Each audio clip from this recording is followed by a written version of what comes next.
করা হবে না। যদি দরকার হয় পুরো টাকা পকেট কর্মসূচি আমি থাকবে। আমি লাশ সামনে রেখে আর কথা বলতে চাই না। আমাদের অগ্নি স্ফুলিঙ্গ যেটা সেটা আপনারা জ্বালানোর চেষ্টা করবেন না। আমরা আপনাদের পাশে আছি। আমরা বিশ্বাস করি আমাদের প্রশাসনের বাইরে যারা আপনারাও আমাদের সহযোগী। আমরা একসাথে কাজ করতে চাই। আপনারা বিশ্বমান অগ্রগতি প্রদর্শন করুন।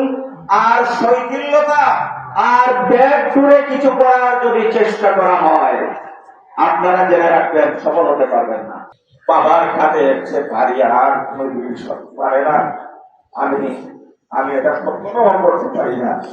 আমি আমার সন্তানের রুহের মাগফিরাত কামনা করি। রব্বুল আলামিন যেন তাকে জান্নাতুল ফেরদৌস নসিব করেন আর তার সুখ সন্তপ্ত পরিবার আল্লাহ যেন সাবরে জামিল আতা ফরমান। ধন্যবাদ সকলকে। জুবাইদ হোসেন তিনি একটা টিউশনি করতেন, এবার টিউশনি করতে ওই বাসায় যাওয়ার পথেই তিনি হামলার শিকার হয়েছেন। এখনো পর্যন্ত আমরা যেটুকু জানতে পেরেছি, পুলিশের উদ্যোতন কর্মকর্তার সাথে আমরা কথা বলেছি, এখনো পর্যন্ত মামলার এফআইআর এখনো পর্যন্ত হয়নি। পুলিশ আমাদেরকে জানিয়েছে যে তারা আসামি ধরার জন্য আপ্রাণ চেষ্টা করছেন, ধরতে পারলেই তারপরে তারা এফআইআরটি আসলে করবেন। তার বাবা এসেছেন, চাচা এখানে এসেছেন। ইতিমধ্যে পোস্টমর্টম সম্পূর্ণ হয়েছে।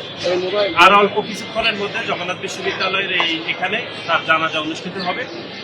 তার এই অনাকাঙ্ক্ষিত মৃত্যু এটি কোনোভাবে মেনে নেওয়া যায় না। আমরা বাংলাদেশ জাতীয়তাবাদী ছাত্র দলের পক্ষ থেকে পুরো ঘটনার যেন কোনো দোষী বা কোনো অপরাধী যেন পার না পায়, সেজন্য আমরা পুলিশের সাথে কথা বলেছি, বিশ্ববিদ্যালয়ের প্রশাসনের সাথে আমরা কথা বলছি।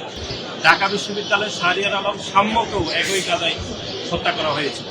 এখন এই বিশ্ববিদ্যালয়ে এই মাসের 3 অক্টোবর আমাদের মুজিবুর রহমান তিনি একটি অনাকাঙ্ক্ষিত মৃত্যুজনিত কারণে হয়েছিল এবং তিনি গণঅভ্যুত্থানে একদম সম্মুখ সারিতে অংশগ্রহণ করেছে। এবং গতকাল একই ঘটনা জগন্নাথ বিশ্ববিদ্যালয়ের ছাত্রদলের উপর, যেটি মোহাম্মদ জুবাইদ হোসেনের উপর হয়েছিল।